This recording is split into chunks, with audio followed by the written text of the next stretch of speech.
भारत में वैक्सीन को लेकर सुगबुगाहट तेज हो गई है। प्रधानमंत्री नरेंद्र मोदी तो पहले ही कह चुके हैं कि बस अब कुछ ही दिनों के फासले में भारत को उसकी पहली वैक्सीन मिल जाएगी। तो वहीं कल हुई मीडिया ब्रीफिंग में स्वास्थ्य मंत्रालय और Indian council of medical research ने भी कुछ इसी तरह की बात कही। और भारत के लिए खुश होने वाली बात यह है कि भारत में एक नहीं, दो नहीं, बल्कि तीन ऐसी वैक्सीन कैंडिडेट हैं जो कि इमरजेंसी अप्रूवल के लिए आवेदन दे चुकी हैं। पहली है फाइजर, जो कि ब्रिटेन में लगना भी शुरू हो चुकी है लोगों पर। दूसरी है भारत में ही बनी हुई कोवैक्सीन, जिसे कि बनाया है भारत बायोटेक और Indian council of medical research ने मिलकर। और तीसरी वैक्सीन है कोविशील्ड, जो कि भारत में कोविशील्ड नाम से जानी जाएगी और भारत में इसका ट्रायल कराया है दुनिया की सबसे बड़ी फार्मास्यूटिकल कंपनियों में से एक सीरम इंस्टीट्यूट ऑफ इंडिया ने, जिसे बनाया है ऑक्सफोर्ड यूनिवर्सिटी और एस्ट्राजेनेका कंपनी ने। लेकिन भारत में किसी भी वैक्सीन को इमरजेंसी अप्रूवल किस तरीके से दिया जाता है और क्या वाकई में भारत में किसी भी वैक्सीन को इस समय इमरजेंसी अप्रूवल दिया जा सकता है, बताएंगे आपको इस वीडियो में। और साथ ही ये भी बताएंगे कि देश में अलग अलग राज्यों में इस वक्त वैक्सीन को बांटने, भंडारण और लोगों तक पहुंचाने के लिए क्या कुछ हो रहा है, क्या कुछ सुगबुगाहट हो रही है। नमस्कार, मैं हूं आपके साथ श्रेया बहुगुणा और आप देख रहे हैं न्यूज तक। देखिए, भारत में किसी भी दवा या किसी वैक्सीन को मंजूरी देता है drug control general of India यानी कि DCGI, और DCGI के पास ही फाइजर, कोविशील्ड और कोवैक्सीन इस वक्त इमरजेंसी अप्रूवल के लिए गए हुए हैं, जिसका अध्ययन DCGI के एक्सपर्ट कमेटी करेगी। लेकिन किस तरीके से इमरजेंसी अप्रूवल होता है ये भी आपको बताते हैं। दरअसल इन तीनों ही कंपनियों को या किसी भी कैंडिडेट जिसे कि इमरजेंसी अप्रूवल चाहिए किसी भी देश में, उसे कुछ डेटा और दस्तावेज पेश करने होते हैं। उदाहरण के तौर पर इंडियन एक्सप्रेस अखबार के मुताबिक SII यानी कि सीरम इंस्टीट्यूट ऑफ इंडिया ने 4 दस्तावेज दिए हैं DCGI को, जिसमें कि 2 इंग्लैंड में हुई क्लिनिकल ट्रायल का डेटा है, 1 ब्राजील का क्लिनिकल ट्रायल का डेटा है और 1 भारत के क्लिनिकल ट्रायल का डेटा है। तो वहीं दूसरी ओर फाइजर के भारत में किसी भी तरीके का क्लिनिकल ट्रायल नहीं हुआ है, लेकिन फाइजर ये चाहता है कि जिस तरीके से अमेरिका और ब्रिटेन में फाइजर के क्लिनिकल ट्रायल हुए हैं उसका हवाला देते हुए उन्होंने इमरजेंसी अप्रूवल का भारत में भी मंजूरी मांगी है। और यही वजह है कि DCGI ने एक एक्सपर्ट कमेटी बिठाई है जो कि फाइजर के क्लिनिकल डेटा का अध्ययन करेगी। तो वही बात करते हैं कोवैक्सीन की। कोवैक्सीन पूरी तरीके से भारत में बनाई गई है। Indian council of medical research और भारत बायोटेक ने मिलकर कोवैक्सीन को बनाया है और ये काफी सस्ते में भी भारत में मिलने वाली है और इसका अध्ययन भी DCGI ही करेगा। देखिए, drugs control general of India यानी कि DCGI भारत सरकार के central drug standard control organisation यानी कि CDSCO का ही विभाग है।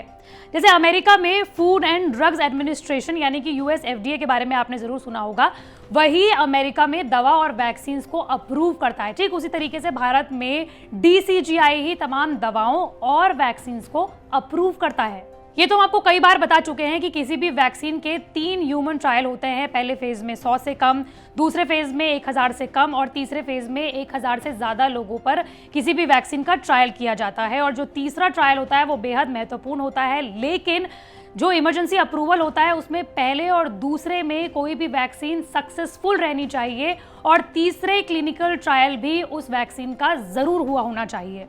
इसलिए अगर किसी वैक्सीन में उम्मीद दिखती है और तुलनात्मक नतीजे सकारात्मक होते हैं तो उसे इमरजेंसी यूज ऑथराइजेशन यानी कि इमरजेंसी अप्रूवल दे दिया जाता है।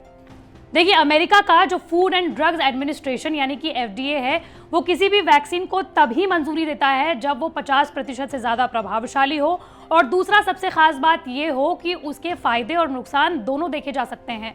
यानी कि अगर किसी वैक्सीन के फायदों के साथ साथ किसी भी तरीके का साइड इफेक्ट हो रहा है तो उसे भी बहुत गौर से देखा जाता है। आपको ये बता दें कि सबसे खास बात यह है कि भारत में अभी तक किस तरीके से वैक्सीन को इमरजेंसी अप्रूवल दिया जाएगा उसके नियम अभी तक स्पष्ट नहीं है। हालांकि कोरोना के समय में ही 2 ऐसी दवाएं रही हैं जिन्हें की इमरजेंसी अप्रूवल दिया गया है, लेकिन उन दवाओं की खास बात ये थी कि वो बाकी बीमारियों में या दूसरी बीमारियों में प्रभावशाली रही हैं और उनका लंबा चौड़ा डेटा भी रहा है। रेमडेसिविर और फेविपिराविर 2 ऐसी दवाइयां हैं जो पहले दूसरी बीमारियों में अधिकृत थी और इसीलिए उन्हें कोरोना के लिए इस्तेमाल किया गया था। तो फिर आपके मन में ये सवाल होगा कि भारत में किसी भी वैक्सीन को किस तरीके से आपातकालीन मंजूरी मिल सकती है। तो एक्सपर्ट्स का ये कहना है कि अभी भी नियम बनाने की जरूरत तो है, लेकिन इन तीनों ही दवा कंपनियों को अपनी कैंडिडेट्स को ये प्रूव करना पड़ेगा कि इनकी दवाएं, इनकी वैक्सीन 50% से ज्यादा प्रभावशाली है कोरोना से लड़ने के लिए। साथ ही यूएस एफडीए के मुताबिक आम लोगों को इस बात की जानकारी देनी जरूरी है कि उन्हें आपातकालीन इस्तेमाल के लिए मंजूरी दी गई है। इसका मतलब पूरी तरह अप्रूवल नहीं है। लोगों को इससे होने वाले लाभ और नुकसान की भी जानकारी देना जरूरी है। लोगों को इमरजेंसी अप्रूवल वाली वैक्सीन लेने से मना करने का भी अधिकार है। अंतिम अप्रूवल के लिए ट्रायल के तीनों चरणों में अपेक्षित परिणाम मिलने जरूरी है। सवाल यह है कि आगे क्या होगा, किस तरीके से वैक्सीन दी जाएगी। अब बात करते हैं कि भारत में वैक्सीन देने के लिए किस तरीके की तैयारियां की जा रही हैं। तो आपको बता दें कि उत्तर प्रदेश, बिहार, राजस्थान 3 ऐसे राज्य हैं जहां पर बड़े लेवल पर लोगों को वैक्सीन पहुंचाने की तैयारियां शुरू कर दी गई हैं, जिसमें कोल्ड चेन स्टोरेज पॉइंट जैसे बंदोबस्त किए जा रहे हैं।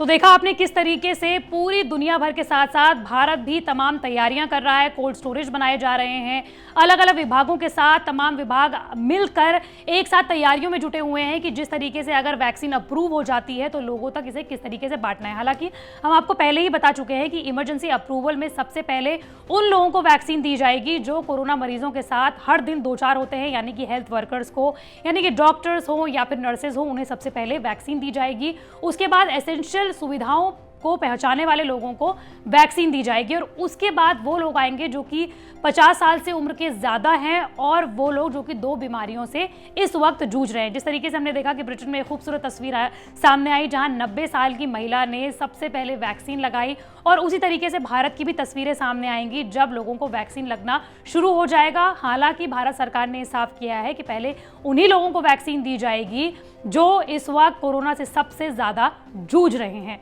मंडे टू फ्राइडे में इसी तरह के वीडियो आप तक लाती रहूंगी। अगर आप भी किसी टॉपिक के बारे में जानना चाहते हैं तो कमेंट बॉक्स पर जरूर बताएं।